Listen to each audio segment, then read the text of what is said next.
নমস্কার, high news নেটওয়ার্কে আপনাদের সবাইকে স্বাগত জানাই। হাই কনস্ট্রাকশন নিয়ে আমি মৌহা রয়েছে আপনাদের সঙ্গে। আজ বছরের শেষ দিনে ভাবলাম এই অনুষ্ঠানে এমন একটা কিছু বিষয় নিয়ে আমরা আলোচনা করি যেটা আমরা ভাবতেই পারি না যে এই বিষয় নিয়ে আমরা আলোচনা করব, অন্তত হাই কনস্ট্রাকশন অনুষ্ঠানে। আমরা অনেক সময় বাড়ি তৈরি নিয়ে আলোচনা করি, বাড়ির ফাটল নিয়ে আলোচনা করি, স্যাঁতস্যাঁতে ভাব নিয়ে আলোচনা করি, কিভাবে ভালো করে বাড়ি তৈরি করা হবে তা নিয়ে আলোচনা করি, ব্রিজ তৈরি নিয়ে আলোচনা করি, ব্রিজে কেন ফাটল ধরেছে, এমন নানান কিছু নিয়ে আলোচনা করি। কিন্তু ভাবুন তো, যদি গোটা শহর কলকাতা কিভাবে তৈরি হয়েছে, কিভাবে তার প্ল্যানিং করা হয়েছিল, কিভাবে আগে তার উন্নয়ন ঘটেছে, ব্রিটিশ আমলে তার উন্নতি হয়েছে, কতটা পুরসভার হাত ছিল তার পেছনে, এই সমস্ত কিছু নিয়ে আমরা বছরের শেষ দিনে আলোচনা করি, আমার মনে হয় বন্ধ হয় না। যারা আলোচনায় আজকে রয়েছেন তাদের সঙ্গে পরিচয় করব। আমাদের সঙ্গে রয়েছেন নির্মাণ বিশেষজ্ঞ চন্দ্রচূড় ভট্টাচার্য, স্বাগত জানাবো চন্দ্রচূড় বাবুকে।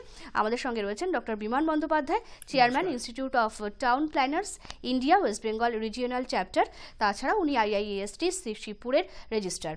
স্বাগত জানাবো দুজনকে আরও একবার। আগে একটুখানি চন্দ্রচূড় বাবুর কাছে যাবো, আর দর্শক বন্ধুদের বলবো যে আজকে খোলা মনে আপনারা প্রশ্ন করতে পারেন। আমরা আলোচনা করছি শহর কলকাতা নিয়ে। শহর কলকাতার সম্পর্কে যাদের ইন্টারেস্ট রয়েছে তারা তাদের প্রশ্ন যা রয়েছে তাদের মনে আজকে বছরের শেষ দিনে আমাদের করে ফেলুন। আর তাছাড়া যদি আপনাদের মনে অন্য কোনো বিষয় নিয়ে জানার কিছু থাকে তাহলে কিন্তু আমাদের সঙ্গে কথা বলতে পারেন। দুজন ইঞ্জিনিয়ার আমাদের মধ্যে আজকে রয়েছেন। আমি জাস্ট একটা কথা বলে নিই, সেটা হচ্ছে আমাদের দর্শক বন্ধুদের উদ্দেশ্যে আমি জানাতে চাই নতুন বছরের জন্য আগাম শুভেচ্ছা এবং নতুন বছর খুব ভালো কাটুক, সবাই সুস্থ থাকুন এবং আমাদের হাই কনস্ট্রাকশন দেখতে থাকুন। আপনাদের ভালোবাসা এবং আশীর্বাদ যেন আমাদের সঙ্গে থাকে আর কি সবসময়ের জন্য। একদম। আমি ভেবেছিলাম যে happy new year in advance আমি অনুষ্ঠানের শেষে বলবো চন্দ্রচূড় বাবুকে এবং বিমান বাবুকে, কিন্তু শুরুতেই উনি আপনাদের জানালেন, আমি অবশ্য শেষেই জানাবো যদি সময় পাই, কারণ আপনাদের এত ভালোবাসা পাই এই অনুষ্ঠানে, সবাই এত ফোন করেন, আমাদের এত তাদের প্রশ্ন থাকে যে শেষে আর আমার কিছু বলার বিশেষ থাকে না, সেই সুযোগ সময় আমি পাই না। আগে একটুখানি চন্দ্রচূড় বাবুর কাছেই যাবো, একটুখানি শহর কলকাতা গড়ে ওঠার ইতিহাস সম্পর্কে যদি বলেন। অবশ্যই আসবে সুতানুটি, গোবিন্দপুর এবং কলিকাতা বা কালীকটের কথা, এই তিন গ্রামের কথা একটু যদি বলেন। আমাদের এই প্রসঙ্গে অনেক রকম মত আছে, কিন্তু আমরা মোটামুটি ভাবে যে মতটা মানে ম্যাক্সিমাম লোকের যেটা মেনে চলেন, আমরা সেই মতটার উপরেই কথাটা বলতে চাইছি। আমাদের জব চার্নক সাহেব আর কি, ইস্ট ইন্ডিয়া কোম্পানির উনি ছিলেন। তাদের যে জাহাজটা আমাদের এখানে এসে প্রথম লাগে সেটা হয়েছিল 24শে আগস্ট 1690 সালে, এবং এই জাহাজটা এসে লেগেছিল মোটামুটি এখন যেটা আমাদের আহিরিটলা ঘাট এবং সোয়াবাজার ঘাটের মধ্যবর্তী কোনো এক অঞ্চলে। এক্সাক্ট লোকেশনটা এরকমভাবে তো বলা যাচ্ছে না, তবে এর ধারে কাছেই কোথাও লেগেছিল। এবং আমাদের এই যে তিনটে গ্রাম ছিল, সুতানুটি, গোবিন্দপুর এবং কালীকট বা কলকাতা, সেই গ্রামগুলো এরা আলটিমেটলি জমিদার যিনি ছিলেন তিনি সাবর্ণ রায়চৌধুরীদের ফ্যামিলি, এবং ওনাদের থেকে এরা নিয়ে নেয় জমিদারি ব্যাপারটা। এবং সেই ব্যাপারে কিন্তু অদ্ভুতভাবে এটার ইনফ্লুয়েন্স করা হয়েছিল প্রিন্স আজিম উস শাহ বলে একজন ছিলেন, যিনি আওরঙ্গজেবের নাতি। তিনি বলেছিলেন যে এটাকে ওদেরকে দেওয়া যেতে পারে আর কি। এবং এটার তখনকার দিনের মূল্য ধরা হয়েছিল মাত্র 1300 টাকা। 1300 টাকার বিনিময়ে তিনটে গ্রামের জমিদারি ইংরেজরা নিয়েছিলেন, ইস্ট ইন্ডিয়া কোম্পানি আর কি। এবং সেটা হয়েছিল নভেম্বর 8, 1698-এ। তারপরে তো এই কলকাতাকে মানে এই তিনটে গ্রামকে নিয়ে অনেক চিন্তাভাবনা হয়েছে এবং অনেক পরিকল্পনাও হয়েছে, আস্তে আস্তে এটা বেড়েছে। কিন্তু সেই সময় কিন্তু এটা জঙ্গলে এবং চারিদিকটা জঙ্গলে ঘেরা ছিল এবং প্রচুর খাড়ি, নালা, বিল এসব দিয়ে এটা ছিল। একটু বিরত করব, আমাদের সঙ্গে দর্শক বন্ধু রয়েছে। নমস্কার, বলুন। নমস্কার, পশ্চিম মেদিনীপুরের ঘাটাল থেকে অমর সাথী বলছিলাম। বলুন। কলকাতার সবচেয়ে পুরনো বাড়ি কোনটি এটা জানতে চাইছিলাম। কলকাতার সবথেকে পুরনো বাড়ি? হ্যাঁ। আচ্ছা, আপনি অনুষ্ঠান দেখতে থাকুন। হ্যাঁ হ্যাঁ বলুন। তারপরে এই চিতপুরের কাছাকাছি, এখন বর্তমানে যেখানটা চিতপুর আছে সেইখানে একটা খাড়ি আছে, তার পাশেই সুতানুটি গ্রামটা সম্ভবত ছিল, ওখান থেকেই শুরু হয়েছিল আর কি। এবং এখন যেটাকে হাটখোলা বলা হয় এই লোকালিটিটাই ছিল সুতানুটি। তারপরে আমাদের যেটা দেখা যায় যে সুতানুটির পরে যেটা হচ্ছে কলকাতা, সেটা ছিল মোটামুটি জোড়াবাগান থেকে শুরু করে আমাদের চাঁদপাল ঘাট, এই রেঞ্জটা। একটু বিরত করবো। হ্যাঁ, নমস্কার, বলুন কে বলছেন, কোথা থেকে বলছেন? অঙ্কিত বলছি, শ্যামনগর থেকে। কোথা থেকে? শ্যামনগর থেকে। বলুন। আমার প্রশ্নটা ছিল যে ওয়েস্ট বেঙ্গলে সবার থেকে পুরনো মিউনিসিপ্যালিটিটা কি? আরেকবার একটু বলবেন। ওয়েস্ট বেঙ্গলের সবার থেকে পুরনো মিউনিসিপ্যালিটিটা কি? পুরনো, ওয়েস্ট বেঙ্গলের সবচেয়ে পুরনো আচ্ছা মিউনিসিপ্যালিটি আচ্ছা আচ্ছা আচ্ছা আচ্ছা আচ্ছা আচ্ছা, আপনি অনুষ্ঠান দেখতে থাকুন। হ্যাঁ, গোবিন্দপুরটা ছিল আর একটু ডাউন স্ট্রিমে আর কি, যেটা ওই আমাদের এখন যেটা এখানে বর্তমানে ফোর্ট উইলিয়ামটা আছে হুম হুম সেইখান থেকে শুরু করে টালিনালা, হুম আদিগঙ্গা যেটাকে বলা হয় টালিনালা, সেই জায়গাটা অবধি মানে এই 3টে গ্রাম এইভাবে লোকেটেড ছিল। এবং যেটা বলেছিলাম খুব জঙ্গল ছিল এবং বাঘঠাকও চলে আসতো সেখানে, কাজেই মানুষকে তখন লড়াই করতে হয়েছে, বন্য পশুদের সঙ্গেও লড়াই করে করে আস্তে আস্তে শহরকে বাড়াতে হয়েছে। যাই হোক, ইস্ট ইন্ডিয়া কোম্পানি যখন এইগুলোকে ডেভেলপ করা শুরু করে তখন আমাদের এই কলকাতাটাকে ওরা নাম দেয় কলকাতা, এবং এটাকে প্রেসিডেন্সি শহর হিসেবে ওরা গড়ে তোলার চেষ্টা শুরু করেছিল আর কি। এখন ক্রমশই দেখা গেল যে ব্রিটিশরা এখানে পাওয়ারফুল হচ্ছে, এবং তাদের যেহেতু ব্যবসা করার জন্য আমাদের ভারতীয়রা যারা ব্যবসায়ী, তার ব্রিটিশদের সঙ্গে ব্যবসা করার জন্য যারা ধনী ব্যক্তি তারাও আস্তে আস্তে কলকাতাতে আসে থাকতে শুরু করলো। সেই কারণে এখানকার ডেভেলপমেন্ট কিন্তু ক্রমশ হতে থাকে, এবং ব্রিটিশরাও নিজেদের অনেক লোককে ব্রিটেন থেকে আনে এবং এখানে তারাও বসতি শুরু করে। এই অবস্থায় 1772 সালে এটা কিন্তু ভারতবর্ষের রাজধানী হিসেবে ব্রিটিশ মানে রাজত্বে তার প্রথম রাজধানী হয় এটাই। একটু বিরত করব। নমস্কার, বলুন জয় বলছি, বাড়ি থেকে। কোথা থেকে বলছেন? বাড়ি থেকে। বলুন। সব থেকে পুরনো মিউনিসিপ্যালিটি কোনটি? সব থেকে পুরনো মিউনিসিপ্যালিটি, আচ্ছা আপনি অনুষ্ঠান দেখতে থাকুন। হ্যাঁ বলুন। যেটা 1912 সাল অবধি আমাদের কলকাতাই রাজধানী ছিল ভারতবর্ষের, পরে এখান থেকে ওটা দিল্লিতে শিফট হয়। এবং সেই সময় আমাদের দেখা যায় যে ইন্ডাস্ট্রিয়ালাইজেশন হয়ে গেছে, তার মধ্যে কলকাতা তখন অনেক উন্নত একটা জায়গা হয়ে দাঁড়িয়েছে।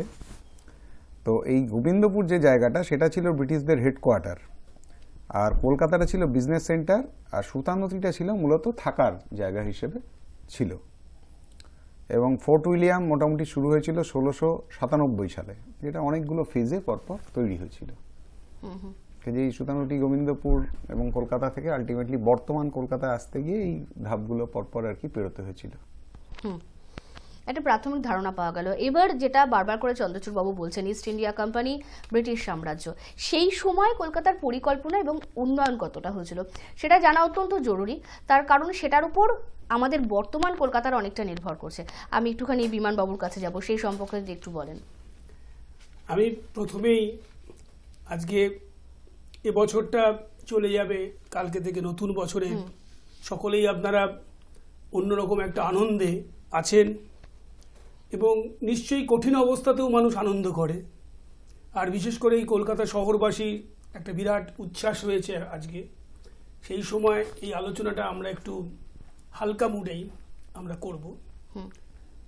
তা প্রথম কথা, আমি চন্দ্রচূড়বাবু যেটা বলেছেন সেখান থেকে টানি, যে এই যে সুতানটি, গোবিন্দপুর এবং কলিকাতা, এই যে 3টে গ্রাম, এই 3টে গ্রামের যে যদি ধারা দেখি, এর জমিদারি যে সত্ত্বটা সেটা সাবর্ণ রায়চৌধুরী পরিবারের ছিল, যারা বেহালার দিকে থাকতেন।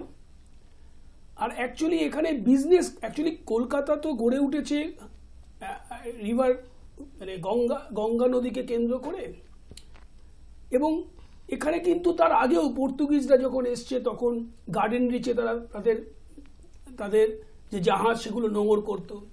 উল্টো দিকে বেতর খুব ডেভেলপড একটা জায়গা ছিল।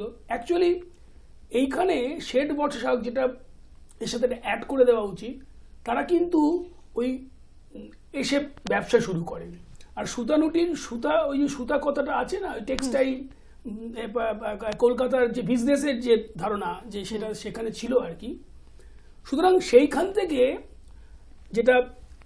আমরা যেটা জানছি যে জবচার্নক এলেন 90 সালে এসছেন, কিন্তু 1698 সালে এই 3টে গ্রামকে উনি লিজ নিলেন, এবং তার ফলে ওর জমিদারি সত্ত্ব তৈরি হলো। এবং সেই সময় এই 3টে গ্রামের আয়তন ছিল 6.84 স্কোয়ার কিলোমিটার, একরে বললে 1692 একর। কারণ একটা ফিজিক্যাল জায়গা তো বোঝা দরকার শহরটা কতটুকু ছিল, 3টে শহর। এবং এই যে শহরটা, তার পরবর্তীকালে তারা কলকাতায়, যেটা আমরা জানি যে কলকাতার তখন ব্যবসাটা বাড়ছে, তখন কোম্পানি কিন্তু প্রথমে 38টা গ্রাম চেয়েছিল, তারপরে আলটিমেটলি 33টা রাখতে পারে, আর 5টা ছিল শহরের উল্টো দিকে, হাওড়ার দিকে, হাওড়া বেতর এগুলো ছিল আর কি। এই যে 33টা গ্রাম এর মধ্যে আরো যুক্ত হলো করে কলকাতার আয়তনটা দাঁড়ালো তখন 30 স্কোয়ার কিলোমিটারের মতো। আমি জাস্ট এই ফিজিক্যাল জায়গাটা বোঝানোর চেষ্টা করছি। এই যে কলকাতা, এই কলকাতার তার মানে ওর জমিদার হিসেবে ও কলকাতাকে দেখছে, রেভিনিউ কালেকশন করার কোনো রাইট তখন ওর নেই। তা শহর গড়ে উঠছে যখন, তখন অধিকাংশ জায়গা, যেটা বললো খুব কম অংশ তখন হ্যাফাজেডলি গড়ে উঠেছে, ওরা তখন ডেভেলপ করছে। এবং আমি জাস্ট একটা ছোট্ট জিনিস বলছি, আমরা সেই বর্গির কথা শুনি, মারাঠা আক্রমণ, মানে মারাঠা বর্গি, সেই জন্য সেই সময় কিন্তু ওই মারাঠা ডিশ তৈরি করেন ওরা। এবং সেই কলকাতা গড়ে তোলার জন্য একটা মেয়র্স কোর্ট হয়, সেই তাদের মানে পরিচালনা ব্যবস্থায় তখনকার কলকাতা গড়ে উঠছে। এবং অধিকাংশটাই আনপ্ল্যান, মানে এই শহরটাকে যদি দেখা যায়, টিপনিক্স এক সময় বলছে যেটা it's a chance directed, chance erected city. মানে জবচর্ণক এদিকে এসে তার সুবিধার জন্য, তার স্ট্র্যাটেজিক কারণে, তার রিভারের পাশ দিয়ে তার চলে যাওয়ার সুবিধা দেখার জন্য ইস্টের দিকে তার ব্যবসাটাকে এবং এটাকে শুরু করেছিল। সেই অর্থে এটা একটা চান্স সিটি। কিন্তু তারপরেও এটা এই যে বিভিন্ন জায়গা থেকে ব্যবসাদাররা আসছে, কাজ করছে, বসতি হচ্ছে, এই যে ডেভেলপমেন্টটা, এটা কোনো সিটি প্ল্যানিংয়ের যে একটা সিমেট্রি থাকে, একটা গ্রিড থাকে, সেই গ্রিড সেই সময় ছিল না। এবং সেই সময়টা যদি আমরা দেখি, অধিকাংশ অঞ্চলটার লেস দেন 16 কি 17% ডেভেলপড, মানে সোকল্ড আরবান সেই সময়। তাহলে কলকাতা শুরু হচ্ছে সেই দিয়ে। এবং তারপরে কি হলো, ওদের পরিবর্তন করে এই জমিদারি রাইট থেকে। তখন তো এটা ছিল অ্যাকচুয়ালি মোগল এম্পায়ারের খাসমহল, এবং সেইটা থেকে ওরা এখানে রেভিনিউ কালেকশনের অধিকারটা পায়। এবং যেই রেভিনিউ কালেকশনের অধিকারটা যখন পায়, এইটা পাচ্ছে হচ্ছে যে 1757 এই সময়, এবং 65 গিয়ে ও রেভিনিউ কালেকশনের যখন সুযোগ পাচ্ছে, তখন ও অনেকটা বাধ্য হয় যে সিভিক সার্ভিসগুলো দেওয়ার জন্য। এই যে সিভিক সার্ভিস যখন দিচ্ছে, ঠিক সেই সময় কিন্তু অ্যাকচুয়ালি নতুন ফোর্ট উইলিয়াম, ময়দান, এগুলো করে ডেভেলপ করছে। তার আগে ওল্ড যে ময়দান যেটা ফোর্ট উইলিয়াম ছিল, সেটা অ্যাকচুয়ালি একদম ওই লাল দিঘির দিকটা, এই আমাদের যে রাইটার্স বিল্ডিং এর লাল দিকে, এই দিকটা মানে শিফট করে আর কি। এবং এইখানে ব্রিটিশরা তখন এই রেভিনিউ পাওয়ার পরে তাদের পরিকল্পনা অনুযায়ী ডেভেলপমেন্ট শুরু করেন।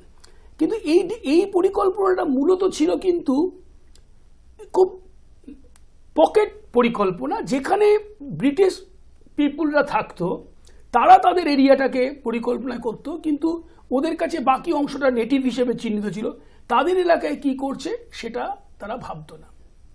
তো এইভাবে যখন পরিকল্পনা চলছে, অ্যাকচুয়ালি এটা করার সময় হয় কি, যে অ্যাকচুয়ালি নবাবের সাথে, বাংলার নবাব তখন সিরাজদৌল্লা, আপনারা সবাই জানেন, একটা ডেভেলপমেন্ট নিয়ে একটা ঝগড়া হয়। প্রথমে পরাজিত হয়, তারপরে তো আমাদের দেশে তো সবসময় মির্জাফররা থাকে, ফলে মির্জাফরের মতো সেই মির্জাফর যাকে নিয়ে এত গল্প, তার দৌলতে কিন্তু এই বেঙ্গল প্রভিন্সের যে ওপর যে রাইট, সেটা কিন্তু আসে। তখন ইংরেজরা সারা দেশ আসেনি, ফলে ওর কিন্তু কোম্পানির একটা পাওয়ার ডেভেলপ করে সেই সময়। তাহলে তার রোলটা পাল্টে যায়, এবং এই রোল যখন পাল্টে যায়, তখন প্রশাসনিক যে রাইট, এতদিন ছিল রেভিনিউ কালেকশন, এবারে হলে প্রশাসনিক, মানে পুলিশিং করা। সেই জন্য ও সেই সময় করলো কি, জাস্টিস অফ পিস গঠন করে। এবং এই যে জাস্টিস অফ পিস গঠন করলো, এই জাস্টিস অফ পিসে কারা ছিল? জাজেস অফ দ্য সুপ্রিম কোর্ট। এবং এছাড়া এরা তখন লর্ড কর্নওয়াল ইজ অ্যাকচুয়ালি সেই সময়, এটা হচ্ছে 1794 কলকাতার বাউন্ডারি করলো, প্রথম কলকাতার একটা বাউন্ডারি হচ্ছে। অলরেডি মারাঠা ডিচ হয়ে গেছে, তাহলে একদিকে ওদিকে হচ্ছে গঙ্গা আর এদিকে হচ্ছে মারাঠা ডিচ। এই যে দুটো জায়গা, এর মধ্যে কলকাতা কিন্তু বাউন্ডারিটা রয়েছে। ওদিকে ধরুন আমি যদি এইভাবে দেখি যে আরেকটা পার্টিকুলারলি হচ্ছে যে লোয়ার সার্কুলার রোড, খিদিরপুর, এই অঞ্চলগুলো রয়েছে। এই যখন কোম্পানির যখন এই জায়গাটা যখন আসছে, তখনও কিন্তু একটা বিরাট বড় পরিবর্তন ঘটছে কলকাতায়। কলকাতা আলটিমেটলি, যেটা চন্দ্রচূড় বলল, 1772 সালে কলকাতা ভারতবর্ষের, ইংরেজ ভারতবর্ষের রাজধানী হলো, এবং ফলে সমস্ত ডেভেলপমেন্টের ফোকাসটা এসে গেল কলকাতার ওপরে। এবং এই চৌরঙ্গি এরিয়া ধরে আমরা বলি সিটি অফ প্যালেসেস এক সময় ছিল কলকাতা, সেকেন্ড টু লন্ডন। এবং সেই সময়ের কলকাতায় অ্যাকচুয়ালি ডেভেলপমেন্টটা ঘটতে থাকে, এবং ইংরেজরা তাদের বাংলো, তাদের সমস্ত ঘর বাড়ির যা ডিজাইন, সমস্ত কিছু পারে, এবং প্যালেসিয়াস বিল্ডিং তৈরি হতে থাকে কলকাতায়। রিচার্ড ওয়েলেসলি গভর্নর জেনারেল যখন ছিলেন, তার সময় এই ব্যাপারটা বাড়তে শুরু করে, এই বিষয়টা তৈরি হয়। এখন এটা যখন তৈরি হলো, এটা ধরো যাক, তখন তো ওদের একটা দায়িত্ব এসে গেছে, কম্পালশন, কারণ তার কোম্পানির অ্যাক্টিভিটি ডেভেলপমেন্ট, তখন তারা কিছু ইমপ্রুভমেন্ট কমিটি করলো। এবং এর মধ্যে আমরা যখন একটা হচ্ছে লটারি কমিটির নাম আমরা শুনি, lottery committee, fever hospital committee. তার কারণ এরা লটারি কমিটির কাজ ছিল যে লোকজনের উপরে যে ফাইন চাপাতো সেই সময় ওই সরকার, তখন সেই ফাইনের টাকা দিয়ে রাস্তাঘাটের উন্নয়ন। আপনি দেখবেন এই যে আমরা কলকাতাতে তখনও তো এই আধুনিক যে শহরের যে কল্পনা, যে পাইপ ওয়াটার সাপ্লাই সিস্টেম, এগুলো ছিল না। ফলে তখন হলো কি, তখন ওই বিভিন্ন রিজার্ভার তৈরি করা হলো, সুইট ওয়াটার যাতে মানুষের কাছে পায়, একটা ড্রেনেজ সিস্টেমের কল্পনা তখন আসা শুরু করছে। এইগুলোর যে মূল কাজটা এই লটারি কমিটি কিন্তু তৈরি করে। এবং আপনি দেখবেন আমাদের সময়, সেই সময় চিতপুর যে রাশা রোডের প্যারালালি 3টে প্যারালাল রাস্তা 1/2 কিলোমিটার দিয়ে কলকাতায় এলো। এই কলকাতায় গ্রিড প্ল্যানিং শুরু, মানে কিছুটা পরিকল্পনার ছাপ ইমপ্রুভমেন্ট কমিটি আসার পরে কলকাতায় শুরু হচ্ছে। এই যখন এই ইমপ্রুভমেন্ট হচ্ছে, আজকে যে আপনি দেখছেন একদিকে হচ্ছে বিভিন্ন রাস্তা, সে ধরুন মানে বিভিন্ন রাস্তার মধ্যে সঙ্গে সঙ্গে এই যে আজকের যে কলেজ স্কোয়ার, হেদুয়া, এগুলো দেখছেন না, এগুলো আসলে সব হচ্ছে সুইট ওয়াটারের জন্য তৈরি হয়েছিল। এইখানে চলতে চলতেই তখন এরা করলো কি, যে এটা তো সবসময় ব্রিটেনে কি ঘটছে, লন্ডনে কি ঘটছে তারই প্রতিচ্ছবি এখানে পাওয়া যেত। তো ওখানেও ট্যাক্স পেয়ারদের হচ্ছে, তার মানে কর্পোরেশনের জন্ম দিতে হবে। ফলে ওরা করলো কি, বোর্ড অফ 7 কমিশনার তৈরি করলো, যেখানে 4 জন ছিল ইলেক্টেড আর 3 জন ছিল নমিনেটেড মেম্বার। এবং এদের যে প্রাইমারি কাজ হয়ে গেল sewerage, drainage, water supply, roads, এইগুলো তৈরি করা। এবং এইগুলো বিরত করবো, আমাদের সঙ্গে দর্শক বন্ধু কেউ রয়েছেন। নমস্কার, বলুন। নমস্কার, হ্যাঁ বলুন। পুরুলিয়া থেকে মামদ দাস বলছি। বলুন। এমপির এরিয়া কত, কোনটা, আর ভারতে সব থেকে রিচেস্ট মিউনিসিপাল কর্পোরেশন কোথায় আছে? তার আগের প্রশ্নটা একটু করবেন। কলকাতা মিউনিসিপ্যালিটি কর্পোরেশন কেএমসির এরিয়া কত, এরিয়া? আচ্ছা। আর সব থেকে রিচেস্ট মিউনিসিপাল কর্পোরেশন কোনটি? আর দর্শক বন্ধুদের বলবো, আপনারা ফোন করতে পারেন শহর কলকাতা নিয়ে। আপনারা যদি আপনাদের কিছু জিজ্ঞাসা থাকে, তৈরি কিভাবে হয়েছিল, পুরনো কিভাবে এটার উন্নয়ন হয়েছিল, সমস্ত কিছু নিয়ে যদি আপনাদের কোনো প্রশ্ন থাকে জানতে পারেন। তাছাড়া যদি আপনারা কিছু জানতে চান বাড়ি নিয়ে বা ব্রিজ নিয়ে, যাবতীয় কিছু নিয়ে, আপনারা ফোন করতে পারেন। আমাদের ফোন নাম্বার স্ক্রিনে যাচ্ছে। হ্যাঁ, যেটা বলছিলেন স্যার। হ্যাঁ, আমি যেটা বলছিলাম, বোর্ড অফ 7 কমিশনারের তৈরি হওয়ার পরে তারা ফিল করলো যে একটা শহরকে পরিকল্পনা করার জন্য সার্ভে দরকার। এবং সেই জন্যই তখন সিমসন সার্ভে আমাদের সেই সময় 1850 সালে হয়। এবং দেখবেন ওই সার্ভে হওয়ার পরেই কলকাতার পরিকল্পনার একটা অন্যরকম পরিবর্তন ঘটে। প্রথম কথা হচ্ছে যে আমাদের এই যে টালাপলতা যে ওয়াটার সাপ্লাই সিস্টেম 1870 সালে হয়েছিল, তার ফলশ্রুতি হচ্ছে ওইটা। আমাদের তখন ধাপাতে, রেলে করে ধাপাতে ময়লা ফেলা শুরু হলো সেই সময়, এবং এর পাশাপাশি সোয়ারেজের প্ল্যানিংও কিন্তু সেই সময় শুরু হচ্ছে, মানে প্ল্যানিং হিসেবে অনেকগুলো রাস্তা, বিডন স্ট্রিট, বিডন স্কোয়ার, তারপরে গ্রে স্ট্রিট, ক্যানিং স্ট্রিট, এগুলো আসছে।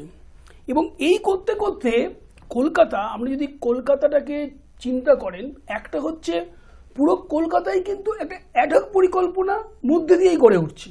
এরকম না যে সমস্ত পরিকল্পনাটাকে নিয়ে কলকাতার চলছে। কলকাতা পপুলেশন কিন্তু প্রথম ভারতবর্ষের শহর যে মিলিয়ন প্লাস সিটিতে হলো 1919 সালের যখন সেন্সাস তৈরি হচ্ছে সেই সময়। কিন্তু ইন দি মেন টাইম কিন্তু ক্যালকাটা কর্পোরেশন ফরমেশনের দিকে এগোচ্ছে। 86-এ এসে তখন মনে করলো যেটা কর্পোরেশন হিসেবে তৈরি হওয়ার প্রয়োজন আছে, এবং সেই সময় কলকাতায় দুটো আইন থাকে। একটা কলকাতা কর্পোরেশন এরিয়ার, আমি যেটা একটু আগে বললাম যে 30 স্কোয়ার কিলোমিটারের মতো ছিল, এই যে এন্টালি, ভবানীপুর, বালিগঞ্জ, এই যে এরিয়াগুলো ছিল, তার মানে এই 33টা ভিলেজের পরে এই যে পাশে যে অঞ্চলগুলো ছিল সেগুলোও ডেভেলপড হচ্ছে, সেগুলোও কর্পোরেশনের মধ্যে এলো। ওই একজন জিজ্ঞেস করছেন না এরিয়া কত, সেই সময় কলকাতা কর্পোরেশনের এরিয়া হলো 48.56 স্কোয়ার কিলোমিটার মতো, এইটা নিয়ে। এবং তার পরবর্তীকালে আরো কিছু এরিয়া যোগ করলো, করে কলকাতা কর্পোরেশন কিন্তু সেই সময় থানায় বিভক্ত হলো, থানা কেন্দ্রিক কলকাতা কর্পোরেশন হলো। এবং আলটিমেটলি দেখা যাচ্ছে যে কলকাতা সেই সময় কলকাতা কর্পোরেশন আর ঠিক তার সাবার্বে, যে তখন সাবার্ব মিউনিসিপ্যালিটি কনসেপ্ট এলো, সাবারবান মিউনিসিপ্যালিটি, মানে ঘিরে রয়েছে কলকাতার চারদিকে। এবং তার পরবর্তীকালে সেই সাবারবান মিউনিসিপ্যালিটিকে 4টে সাবারবানে ভাগ করা হলো। ওদিকে ধরুন চলে গেল হচ্ছে চিতপুর, খিদুরপুর, একটা হচ্ছে নর্থ সাবারবান, মাঝখানে ইস্ট সাবারবান, মানে যেটা হচ্ছে মানিকতলার দিকটা, এবং গার্ডেন রিজের একটা সাবারবান, এবং সাউথ সাবারবান হচ্ছে টালিগঞ্জের দিকটা। এই যে কলকাতা, এই কলকাতা যখন চলছে সেই সময় ভয়ঙ্কর রকমভাবে কলকাতায় প্লেগ হয়, সারা ভারতবর্ষে হয়, প্লেগ কমিটি তৈরি হয়। এবং এরা তখন এই প্লেগ কমিটি বলে এই যে কনজেস্টেড শহর, আনপ্ল্যান্ড সিটি, সেটাকে যদি ঠিক করা না যায় তাহলে ঠিক করা যাবে, মানে কলকাতা শহর কিংবা এই ধরনের শহরকে বাঁচানো যাবে না। ফলে তারা রেকমেন্ডেশন করে ইমপ্রুভমেন্ট ট্রাস্টে। এবং 1911 সালে, একটু আগেই বললাম যে ডিসেম্বর নাগাদ, 1911 সালের ডিসেম্বরে ভারতবর্ষের রাজধানী কলকাতা থেকে শিফট হয়, আর 1911 সালের এসে ক্যালকাটা ইমপ্রুভমেন্ট ট্রাস্ট হয়। যদিও এটার 89 নাগাদ এই কমিটির রিপোর্ট জমা পড়ে। বোম্বে অনেক স্মার্ট ছিল, বোম্বে 1898তেই তাদের ইমপ্রুভমেন্ট অ্যাক্ট তৈরি করে। এবং বেসিক্যালি ইমপ্রুভমেন্ট অ্যাক্ট হচ্ছে ভারতবর্ষের ক্ষেত্রে আধুনিক পরিকল্পনার যে জায়গাটা, মানে ইউরোপিয়ান পরিকল্পনার যে জায়গা, সেটা শুরু হয়। একটা ব্রিটিশ ওয়ার্কিং পার্সনদের জন্য যে অ্যাক্ট ছিল তারই অনুকরণে অ্যাক্টটা তৈরি হয়। এবং সেখানে প্রথম বলা হলো যে শহর কলকাতাকে একটা রেগুলার শেপ দিতে হবে, যেখানে প্রপার ভেন্টিলেশন নেই, শহরের ভেন্টিলেশন নেই, তৈরি করতে হবে। এবং এই যখন তৈরি হচ্ছে সেই কলকাতার কিন্তু প্ল্যানিংয়ের একটা পরিবর্তন ঘটছে। আমি ক্যালকাটা ইমপ্রুভমেন্ট ট্রাস্টের একটা পরে আসবো। এই যে কলকাতাকে আমরা দেখছি, মানে ইমপ্রুভমেন্ট ট্রাস্ট তৈরি হওয়ার আগের যে কলকাতা, সেই কলকাতার মধ্যে একটা অংশের পরিকল্পনা রয়েছে অ্যাডহক, একদম কোনো নির্দিষ্ট এরিয়াকে পরিকল্পনা করে গড়ে তুলেছে তা না, কিন্তু ছোট ছোট ছোট ছোট পরিকল্পনার মধ্যে শহর এসছে। এবং সিটি অফ প্যালেসেস কিন্তু তখন আর সিটি অফ প্যালেসেস থাকছে না, আস্তে আস্তে চেঞ্জ করছে। আমি তারপরে পরের অংশে আমি যখন আসবো। একদম, আমি একটুখানি চন্দ্রচূড় বাবুর কাছে যাব এবার। বারবার করে কলকাতা কর্পোরেশনের কথা বিমান বাবুর কথাতেও আসছিল, তার কি ভূমিকা ছিল স্বাধীনতার আগে, স্বাধীনতা উত্তর সময়? আমাদের মানে রয়্যাল চার্টারের একটা হয়েছিল, সেটা হচ্ছে 4 সেপ্টেম্বর 1726 সালে। সেই অনুযায়ী মানে মেয়র এবং 9 জন অলডারম্যানকে নিয়ে একটা কর্পোরেশনের ফরমেশনের সূত্রপাত হয় আর কি।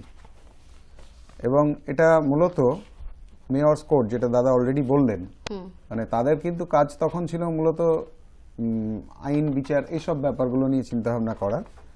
কিন্তু পরবর্তীকালে মানে ওই সময় কিন্তু জমিদাররাই কিন্তু মূলত ট্যাক্স খাজনা আদায় করা বা আদার্স যে কাজগুলো সেগুলো করত। কিন্তু পরবর্তীকালে ওই জমিদারদের আবার সহযোগী হিসেবে যারা কাজ করতো তাদের বলা হতো ব্ল্যাক জমিদার, মানে যদি সাহেব জমিদার হয় তার সঙ্গে কিছু নেটিভ জমিদারও ছিল, এরকম সব মিলিয়ে ঝুলিয়ে আর কি কাজটা হতো। এই অ্যাডমিনিস্ট্রেশনটা আস্তে আস্তে পরবর্তীকালে 1763 সালে আবার একটা রয়্যাল চার্টার হয় এবং তখন এই ক্ষমতাটা আস্তে আস্তে কর্পোরেশনের দিকে যেতে থাকে, সিভিক বডি যেটা হয়। এবং আমাদের যে সিভিক যে প্রয়োজনগুলো সাধারণ মানুষের যেটা দাদাও বললেন, যে জল থেকে শুরু করে আমাদের পয় প্রণালী যেটা আছে সেটা থেকে শুরু করে রাস্তা থেকে শুরু করে আস্তে আস্তে এইসব জিনিসগুলো দায়িত্ব তখন চলে আসে। এবং যেহেতু খাজনা তারা নিতে শুরু করেছে তখন এইগুলো তাদের দেওয়ার মতো একটা দায়িত্ব চলে আসতে শুরু করে। এবং খাওয়ার জল, রাস্তার আলো, এইসব ব্যবস্থাগুলো আস্তে আস্তে হতে শুরু করে। রাস্তা পরিষ্কার করা, ময়দান, এবার ফোর্ট উইলিয়াম সেই সময় অলরেডি তৈরি হয়ে গেছে। এই পুরো ব্যাপারটা মোটামুটি 1757 থেকে 1800 সাল অবধি এরকমভাবে চলতে থাকে। তার পরবর্তীকালে এই যে গ্যারিসন শহর মূলত যেটা ছিল সেটা কিন্তু আস্তে আস্তে আমাদের থাকার জায়গাতে কনভার্টেড হতে শুরু করে। প্রথমে তো এই জায়গাটা ঠিক থাকার জায়গা হিসেবে ছিল না, ওরা এসেই তৈরি করা শুরু করেছিল, দুর্গ থেকে শুরু করে যুদ্ধের বিভিন্ন রকম ব্যবস্থা নিতে শুরু করেছিল।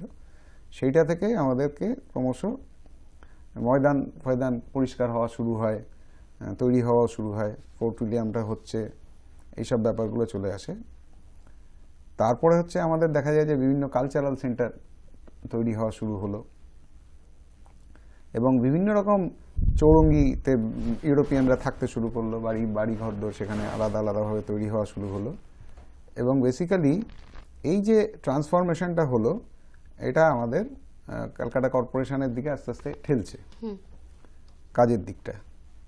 এইবার আমাদের প্রথম লোকাল সেলফ গভর্নমেন্টের ছিলেন শ্রী সুরেন্দ্রনাথ ব্যানার্জি, তার আন্ডারে ক্যালকাটা মিউনিসিপ্যাল অ্যাক্ট 1923 এই ব্যাপারটা হয় এবং সেইখানেই কিন্তু প্রথম মহিলাদের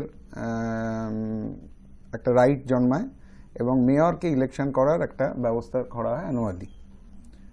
এবং লর্ড ওয়েলেসলি এবং তিনি ওই ব্যাপারটা দেখেছিলেন এবং টাউন ইমপ্রুভমেন্ট একটা কমিটি ফর্ম করেন 1804 সালে, যেখানে 13 জন মেম্বার ছিল। এবং 1840 সালে আলটিমেটলি রেট পেয়াররা ট্যাক্স দিতে শুরু করার মতো একটা ব্যবস্থা তৈরি হয়।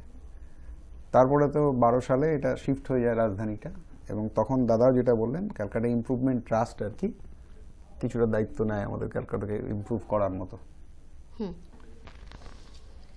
এবার আমরা পরের এতে যাব, স্যারের কাছে একটু যাবো যে আপনি তো অনেকদিন কেআইটিতে কাজ করেছেন, কতটা ভূমিকা ছিল শহরের উন্নয়নে? আপনাকে আমি যেখানে বলছিলাম যে প্লেগ যখন ছড়িয়ে পড়লো তখন মেডিকেল কমিশন তৈরি হলো এবং তাদেরই রেকমেন্ডেশনে ক্যালকাটা ইমপ্রুভমেন্ট ট্রাস্ট তৈরি হলো। এবং যেহেতু এই ক্যালকাটা ইমপ্রুভমেন্ট ট্রাস্টের যে আঙ্গিকটা ছিল সেটা হচ্ছে part 1 of the English housing of the working class act of the British government. এবং এই হওয়ার পরে এর যে প্রথম যে চিফ ইঞ্জিনিয়ার ইপি রিচার্ডস, সে একটা অসাধারণ দলিল তৈরি করে কলকাতার জন্য। এবং সেই দলিলটার আমি নামটা উল্লেখ করছি, report on the condition, improvement and town planning of the city of Calcutta and contiguous areas, EP Richard করছে।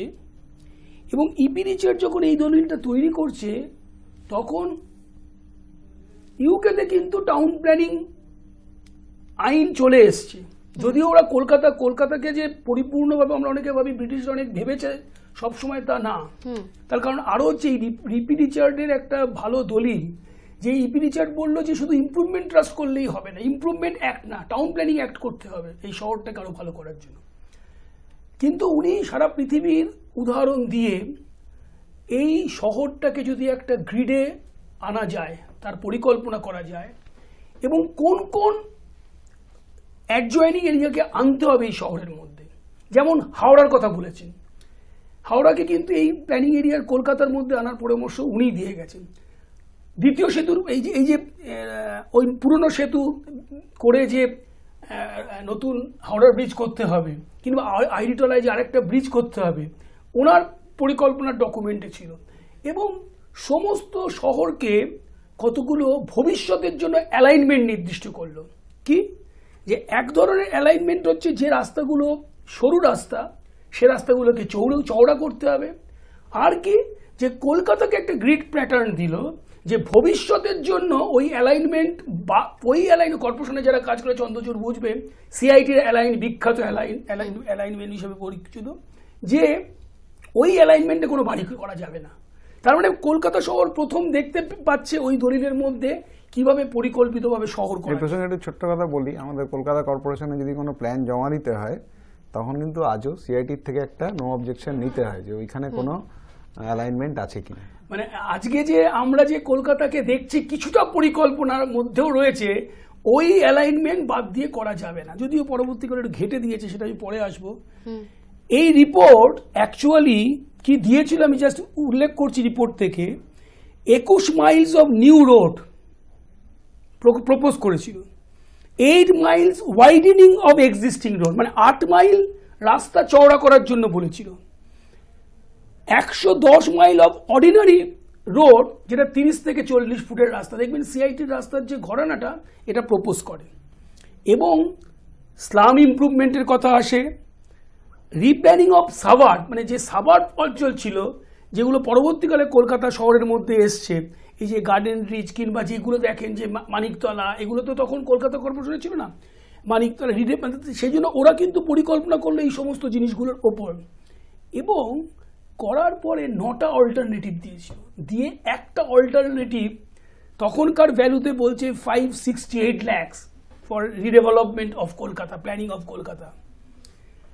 কিন্তু খুব আনফর্চুনেট ব্যাপার, কলকাতার ইতিহাস, কলকাতা শহর বঞ্চনার ইতিহাসেই ভর্তি। ইংরেজরা তো শুরু থেকে, লন্ডন তার সামনে ছিল, তারা বলছে সেকেন্ড মানে সবচেয়ে বেশি তার ব্যবসা হচ্ছে কলকাতার বুকে, কলকাতার প্ল্যানিং। ইপি রিচার্ড যিনি একজন প্রফেশনাল, সে রাজনীতির ঊর্ধ্বে চলে গেছিলেন, করে বললো এটা হচ্ছে 50 years অফ নেগলেক্ট এই শহর। এই কথাটা বলার জন্য ওই দলিল চাপা পড়ে গেল। এবং আপনি জানেন না, 300 বছরের কলকাতার যখন ইতিহাস নিয়ে আমরা আলোচনা করি কেআইটিতে, আপনি দেখবেন বেসিক ডেভেলপমেন্ট প্ল্যান পরবর্তীকালে এসছে, ইপি রিচার্ডসের নাম কেউ বলেন। আমি এটা খুব দায়িত্ব নিয়ে বলছি এই কারণে, ব্রিটিশ সরকার ওটা চেপে দিয়েছিল, কিন্তু ক্যালকাটা ইমপ্রুভমেন্ট ট্রাস্টের যত যাবতীয় অ্যাক্টিভিটি বিফোর ইন্ডিপেন্ডেন্স সবটাই কিছু কিন্তু ছিল ওই ইপি রিচার্ডসের ওই দলিলের উপর। ফলে কলকাতা তখনও মহানগরী হয়নি, কিন্তু মহানগরীর পূর্বাভাস ছিল। এবং কলকাতাকে কিভাবে তার ট্রান্সপোর্ট, তার সোয়ারেজ, তার ড্রেনেজ, এরিয়া ডেভেলপমেন্টের একটা নিখুঁত পরিকল্পনা সেই সময় ছিল। আমি এই জন্য বিশেষ করে উল্লেখ করলাম এটা। আর কি ছিল এই অ্যাক্টের মধ্যে, আমার ক্যালকাটা ইমপ্রুভমেন্ট অ্যাক্ট কতটা কলকাতাকে মানে একটা সজীবতার দিকে নিয়ে যায়, পরিকল্পনার দিকে যতটা পেয়েছে, ওটাও পকেট ডেভেলপমেন্ট। কারণ হোলিস্টিক টাউন প্ল্যানিং তখন ছিল না। কি করলো, আমাদের অ্যাক্টের দুটো ইম্পর্টেন্ট ধারা আছে, এটা যে under section 35A to 36 of the act, যে কোনো এরিয়ায় এই ধারা অনুযায়ী আমি ইন্টিগ্রেটেড এরিয়া ডেভেলপমেন্ট করতে পারি। মানে এই প্রথম ইন্টিগ্রেটেড এরিয়া ডেভেলপমেন্ট। আপনি কলকাতা শহরের যদি বিভিন্ন একটা জায়গা দেখবেন, হঠাৎ করে দেখবেন প্ল্যান এরিয়া, সেটা আপনি রবীন্দ্র সরোবরকে ঘিরে ওই রাসবিহারী রেঞ্জ অঞ্চল ধরুন, কিংবা পুরনো সুরতি বাগান থেকে শুরু করে ওই সমস্ত জায়গা, কিংবা বেগ বাগান, এই যে প্ল্যান জায়গাগুলো একটা গ্রিড প্যাটার্নে এসছে, সেটা হচ্ছে ওই আইনের ধারায় হয়েছে। এবং এই আইনের একটা বিরাট দিক ছিল, তার সাথে একটা কি ছিল যে section 63 of the improvement act, যেটা আমি বললাম যে প্রেসক্রাইবিং স্ট্রিট অ্যালাইনমেন্ট। আমি কেন আজকে বলছি যে আজকের কলকাতাকে যদি ভাবতে হয়, আমরা কেউ ভাবতেই পারি না যে কলকাতাতে ফুল কন্ট্রোল করব। কিন্তু ওই যে একটু আগে চন্দ্রচূড় বলল যে সেই সময়কার তৈরি করা অ্যালাইনমেন্ট কেআইটি তারপরে পাবলিশ করে, ওই ধারাতে মানে এই অ্যালাইনমেন্টের দ্বারা ইপি রিচার্ডসও দিয়েছিলেন। কিন্তু পরবর্তীকালে ক্যালকাটা ইমপ্রুভমেন্ট ট্রাস্ট তখন ক্যালকাটা ছিল, পরে কলকাতায় ওই অ্যালাইনমেন্ট প্রেসক্রাইব করে। প্রায় 150টা অ্যালাইনমেন্ট ছিল কলকাতা শহরের। এবং আমার খুব দুঃখ, এখনও বলছি, কলকাতা শহরকে যদি রিনিউয়ালের জায়গায়, রিজেনারেশনের জায়গায় পরবর্তীকালে বলবো যে করতে হতো, ওই প্রত্যেক কটা ওই অ্যালাইনমেন্টকে পুরো বিচার করে অধিকাংশ অ্যালাইনমেন্টে রেখে দিলে আজকে কলকাতা কিন্তু এই মাঝখানে যে এত ন্যারো এরিয়া, ন্যারো স্ট্রিট, এগুলো হয়তো এতটা থাকতো না। মানে মানে জল বৃষ্টি হলেই জল জমতো না বলছেন এতটা? না, এইবারে না, জল জমতো না শুধু না, আপনি তো কলকাতা দেখবেন, কলকাতা এখনো বলে পার্সেন্টেজ অফ রোড হচ্ছে ক্যালকাটা কর্পোরেশন 6%, যেটা যে কোনো একটা আধুনিক শহরে 15 to 20% বলা হয়।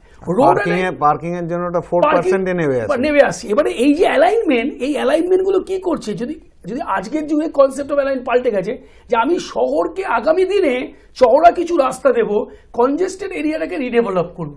ক্যালকাটা ইমপ্রুভমেন্ট ট্রাস্ট বেসিক্যালি সেই সময় আরবান রিনিউয়ালের একটা নির্দিষ্ট ভাবে করে অসংখ্য রাস্তা বলতে পারি, ধরুন আজকে যে মেট্রো রেল দিক দেখছেন, যদি তখন central Avenue Calcutta improvement trust না করতো, এই মেট্রো রেল আপনি পেতেন না। মানে আমি জাস্ট একটা উদাহরণ দিচ্ছি। এবং কলকাতাতে প্রথম কংক্রিট রোডের যে কনসেপ্ট, আপনি যদি এখনো যান বিডন স্ট্রিট কিংবা ওই সমস্ত জায়গায় কিছু রাস্তার কনসেপ্ট দিয়েছিল ক্যালকাটা ইমপ্রুভমেন্ট ট্রাস্ট। আপনি কলকাতাতে ময়দান দেখছেন, কলকাতাতে এতগুলো পার্ক তৈরি করেছে ক্যালকাটা ইমপ্রুভমেন্ট ট্রাস্ট, তার মধ্যে সেরা দুটো হচ্ছে রবীন্দ্র সরোবর এবং সুভাষ সরোবর। আমি যদি রবীন্দ্র সরোবরের গল্প শুনি, রবীন্দ্র সরোবর যে ওই যে মাটি, ওই যে দেখছেন না ভেতরে একটা লেক, ওই লেকটার হচ্ছে ওখান থেকে হিউজ মাটি উঠেছিল, ওই মাটি তুলে ওই পায়ের, কলকাতা শহর তো অ্যাকচুয়ালি জঙ্গলের মধ্যে ছিল না, মানে জঙ্গল বলতে ওই অর্থে যে লো ল্যান্ড, মার্সি ল্যান্ড ছিল। এবং এই যে জায়গাগুলো কিন্তু কলকাতা ইমপ্রুভমেন্ট ট্রাস্ট একটা অসাধারণ ভূমিকা পালন করেছিল। কিন্তু আনফর্চুনেট পার্ট হচ্ছে ইমপ্রুভমেন্ট ট্রাস্ট যখন কাজ করছে তো ব্রিটিশ রেজিমে, ফলে একটা বুলডোজ প্ল্যানিং ছিল। মানে ধরা যাক বস্তি, ধরুন একটা হসপিটাল করতে হবে, আপনি যে আজকের যে পিজি কোনো একটা জায়গায় জমি দরকার, ও তখন কিন্তু ওর আইন বলে ও কিন্তু নিয়ে সেখানে করতে, ফলে গরিব মানুষের জন্য যতটা ভাবা দরকার ছিল ইমপ্রুভমেন্ট ট্রাস্ট সেটা করেনি। অনেকটাই সেই সময় রিহ্যাবিলিটেশনের যে ব্যাপারগুলো থাকে, এবং আপনি দেখবেন সিমিলারলি একই ব্যাপার কর্পোরেশনেও।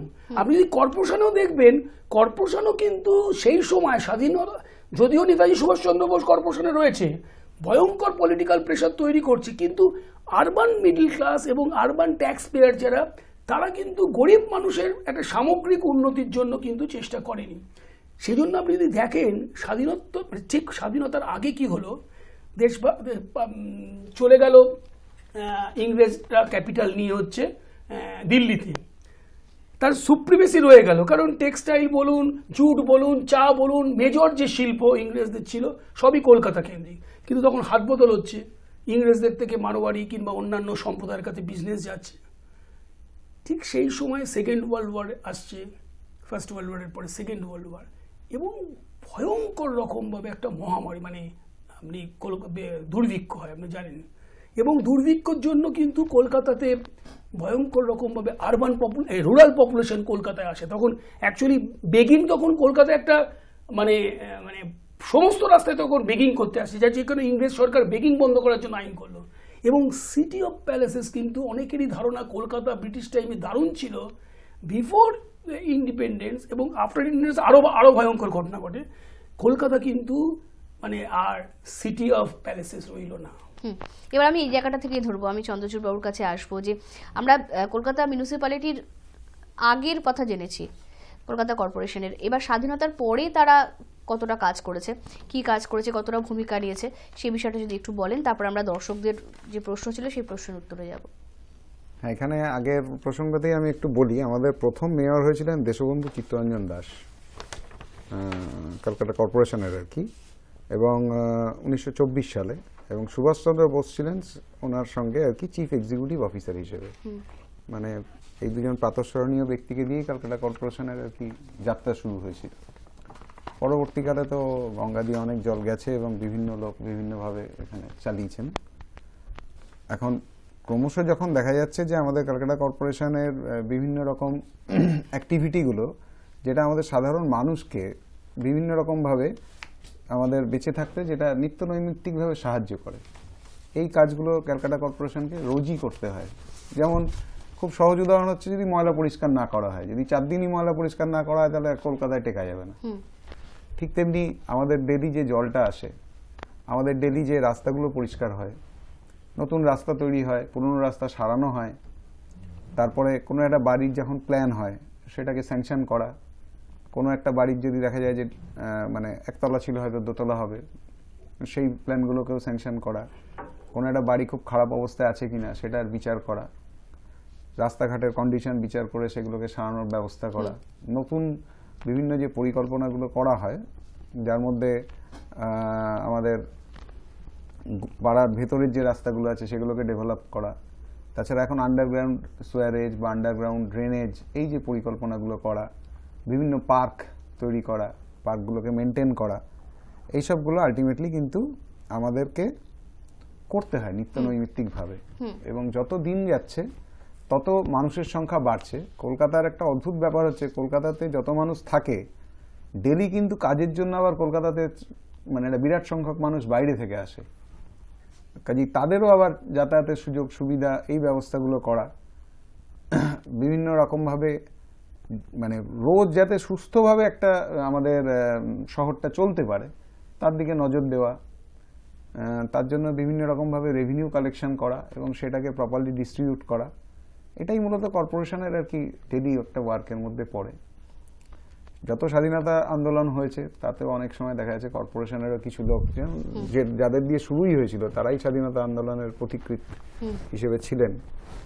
পরবর্তীকালে অনেক লোক যারা ক্যালকাটা কর্পোরেশনের সঙ্গে জড়িত ছিলেন তারা স্বাধীনতা সংগ্রাম এবং বিভিন্ন রাজনৈতিক কর্মকাণ্ডেও কিন্তু ক্যালকাটা কর্পোরেশন, যেহেতু এটা একটা ইলেক্টেড বডি, এখন 144 জন আমাদের কাউন্সিলর আছেন, এই 144 জন ইলেক্টেড কাউন্সিলর হন এবং তারপরে তাদের থেকে মেয়র তারা সিলেক্ট করে যিনি মেয়র হবেন এবং তার আন্ডারে এটা একটা টোটাল মেয়র ইন কাউন্সিল আছে, সেখানে প্রত্যেক কটা দপ্তরের জন্য এক একজন করে মেয়র ইন কাউন্সিল থাকেন, কেউ উদ্যানের, কেউ রাস্তার, কেউ হয়তো এইভাবে পুরো জিনিসটাকে ভাগ করে করে চলে। আমাদের অনুষ্ঠান শেষের দিকে আমাদের দর্শক বন্ধুরা যারা ফোন করেছিলেন তাদের প্রশ্নের উত্তর যদি একটু নিয়ে আমরা, কলকাতার সবথেকে পুরনো বাড়ি। আমার যতদূর জানা আছে কলকাতার সবচেয়ে পুরনো বাড়ি রেকর্ডের হতে পারে সেটা হচ্ছে ক্লাইভ হাউস, এবং মোটামুটি সেটা প্রায় 260 বছরের পুরনো আর কি। তো ক্লাইভ হাউসটাকেই আমার মনে হয় পুরনো হাউসগুলোর মধ্যে অন্তত একটা আর কি। সবথেকে পুরনো মিউনিসিপ্যালিটি দুজন প্রশ্ন করেছেন, সবথেকে পুরনো মিউনিসিপ্যালিটি মানে সবথেকে পুরনো মিউনিসিপ্যালিটিটা কোথাকার? কলকাতার। কলকাতার মিউনিসিপ্যালিটি না ওয়েস্ট বেঙ্গলের? হ্যাঁ, ওয়েস্ট বেঙ্গলের। দুজনেই একই প্রশ্ন করেছেন। আমার যেটা ইনফরমেশন যতটুকুনি আমার কাছে আছে, উত্তরপাড়া কোথরং মিউনিসিপ্যালিটি, এটা হচ্ছে সবচেয়ে পুরনো মিউনিসিপ্যালিটি ওয়েস্ট বেঙ্গলের মধ্যে, যেটা উত্তরপাড়া কোথরং এবং তার যে সারাউন্ডিং যে এরিয়া সেইগুলো মোটামুটি ভদ্রকালী, হিনমটর, শ্রীরামপুর এই অঞ্চলটাকে ঘিরে আর কি এটা আছে, এবং এটা হচ্ছে হুগলি ডিস্ট্রিক্টের মধ্যে পড়ে, শ্রীরামপুর সাব ডিভিশন হুগলি ডিস্ট্রিক্টের মধ্যে পড়ে। সবথেকে ভারতের সবথেকে ধনী মিউনিসিপ্যালিটি এবং কলকাতা পুরসভার এরিয়া কতটা, দুটো প্রশ্ন করেছেন। ভারতবর্ষের সবচেয়ে ধনী মিউনিসিপ্যালিটি হচ্ছে বৃহন্মুম্বাই কর্পোরেশন, হ্যাঁ। আর কলকাতা পুরসভার এরিয়াটার 11 সালের আমার একটা মানে 187.33 স্কয়ার কিলোমিটার, 141 ওয়ার্ড ছিল, তারপরে 3টে ওয়ার্ড যোগ হয়েছে, ওই 3টে ওয়ার্ড যোগ করে বোধহয় আরো কিছু স্কয়ার কিলোমিটার বেড়েছে। 2009 সালে এটা ছিল, 2009 সালে ছিল। আমাদের অনুষ্ঠান শেষ করতে হবে, আরো বেশ কিছু প্রশ্ন ছিল যার উত্তর আমাদের নেওয়া হলো না। শুধু তাই নয়, আমরা কিন্তু কলকাতায় এখনো মানে স্বাধীনতার পরে কলকাতার পরিকল্পনা কি হয়েছে, কিভাবে সিএমটিও বেসিক ডেভেলপমেন্ট প্ল্যান করেছে, সিএমডি এর জন্ম হয়েছে, আজকের কলকাতা কোথায়, কলকাতা ভবিষ্যৎ কোন দিকে যাবে, এগুলো কিন্তু সবই অসম্পূর্ণ থাকলো। নিশ্চয়ই আমরা কোনো এক সময় আলোচনা করব। একদম আবারও একদিন আমরা চাইবো যে এই বিষয়টা নিয়ে আলোচনা হোক। পরবর্তী যে সমস্ত বিষয়গুলো ছিল আমারও অনেক কিছু জানার ছিল, যে সত্যি আমরা শহর কলকাতার যে সমস্ত ত্রুটিগুলো রয়েছে সেই ত্রুটিগুলো কাটিয়ে উঠে কোনোদিনও সত্যি আমরা সেই শহর পাবো কিনা, বিশেষ করে যারা বর্ষার সময় যাদের মানে একদম শহর কলকাতায় নাকানি চোবানি খেতে হয়, তারা সেই অবস্থা থেকে পরিত্রাণ পাবেন আমার কিনা। একটা ছোট্ট সাজেশন আছে, যদি 1 মিনিটের জন্য বলে, মানে পুরোটাতে যাব না, আমার লন্ডন প্ল্যানিংটা দেখার অভিজ্ঞতা, গেছিলাম, বুঝেছিলাম, এবং লন্ডনে যেভাবে করেছে ওরা, যেহেতু মেগা সিটি পরিকল্পনা করার জন্য ওরা ইলেক্টেড মেয়র করেছে ফর গ্রেটার লন্ডন। এবং কেন জানি না মনে হয়েছে কলকাতার শহরের সঙ্গে যেহেতু আমরা কেউ লন্ডনের সঙ্গে তুলনা করি, লন্ডন বানাতে চাই কেউ, ফলে কলকাতাকে যদি ইন্টিগ্রেটেড প্ল্যানিং এর মধ্যে আনতে হয়, প্রত্যেকটা মিউনিসিপ্যালিটি কর্পোরেশন তার নিজস্ব প্ল্যান করবে, কিন্তু ক্যালকাটা মেগা সিটির নিজস্ব প্ল্যান থাকা দরকার, স্ট্র্যাটেজিক প্ল্যান। এবং elected mayor for Calcutta metropolitan area মানে মেগা সিটি এরিয়ার জন্য থাকলে তবে সেই ওই যে বলছেন একটা পলিটিক্যাল ইস্যু, তবে কিন্তু কলকাতা শহর আগামী দিনে সত্যি একটা পরিকল্পিত শহরের দিকে যাবে। প্রপার আরবান রিনিউয়াল যদি করতে পারি শহরে, যেটা এখন অনেকে রিজেনারেশন বলেন, তবেই কলকাতা শহর কিন্তু পরিকল্পনা দিবে, না হলে কিন্তু অ্যাডভোকেসিমি চলছে, কসমেটিক চেঞ্জ কিন্তু আলটিমেটলি যে ভয়ঙ্কর কথা মানে বিভিন্ন জায়গায় আমরা দেখছি আগামী 30 বছর পরে কলকাতা ভাসছে কিংবা বিভিন্ন শহর ভাসছে, ক্লাইমেট যেভাবে চেঞ্জ করছে, কিভাবে আমরা এই শহরটাকে বাঁচাবো তার পরিকল্পনা কিন্তু এখনই করতে হবে, অনেকটাই লেট হয়ে গেছে। সুতরাং এই জায়গা কিন্তু প্রশ্ন রেখেই আমি যাচ্ছি, আগামী দিনে নিশ্চয়ই আলোচনা করার সুযোগ পেলে সেটা একদম একদম একদম আমরাও চাইবো। অনেক ধন্যবাদ দুজনকে, আর দুজনকেই নববর্ষে নতুন বছরের অনেক অনেক শুভেচ্ছা। সবাই ভালো থাকবেন। 2020 যেমন কেটেছে সেটা চাইবো না যে 2021 যেন সেই সমস্ত কিছুকে ভুলিয়ে ভালো করে আমরা কাটাতে পারি। দর্শক বন্ধুদের অনেক অনেক অনেক শুভেচ্ছা জানাবো, happy new year in advance. এই বলে আজকের অনুষ্ঠান শেষ করছি। অন্যান্য খবরের জন্য চোখ রাখুন হাই নিউজে, নির্ভীক নিরপেক্ষ।